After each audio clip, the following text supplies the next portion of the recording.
Je suis bergère, mais je travaille en Seine-Saint-Denis.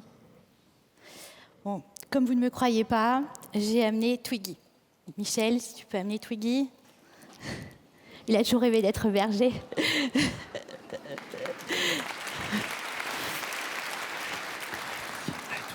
Alors, avant de rencontrer Twiggy, j'étais chef de chantier dans le BTP. Et ma spécialité, c'était le béton. En 2012, avec 5 amis, on s'est lancé dans l'agriculture urbaine. Mais nous, ce qu'on voulait, c'était des animaux.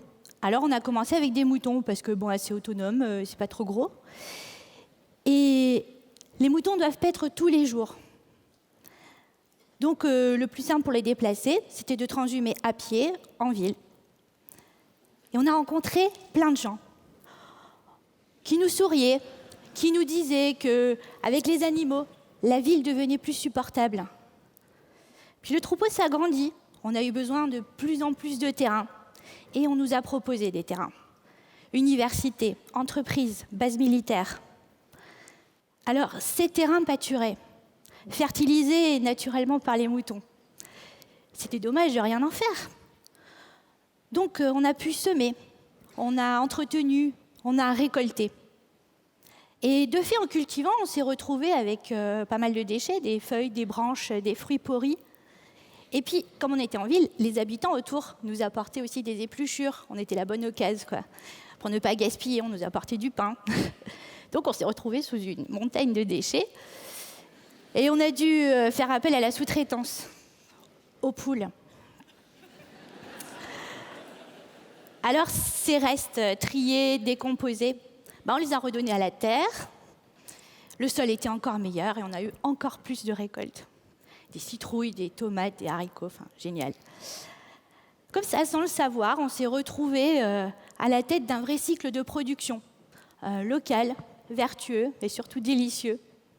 Et aujourd'hui, on a 3 bergeries, 22 hectares de prairies, 54 moutons, des poules, un potager, des fruitiers, et demain, des vignes, du vin, des céréales, et pourquoi pas une laiterie. Aujourd'hui, on consomme une partie de notre production. On mange le fruit de notre travail. On vit de notre ville.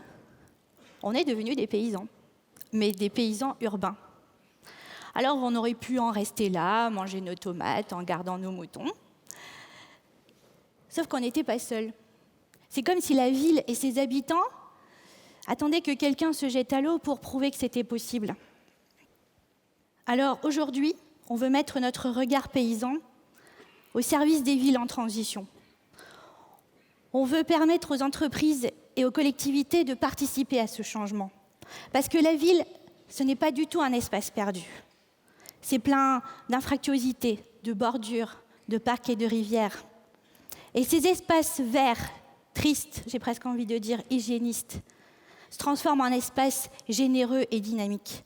Parce que nous, on croit en ce terroir. On croit que ce terroir a plus besoin de paysans que de techniciens en espaces verts. Et nous sommes résolus à transformer la ville, pelouse après pelouse. Merci.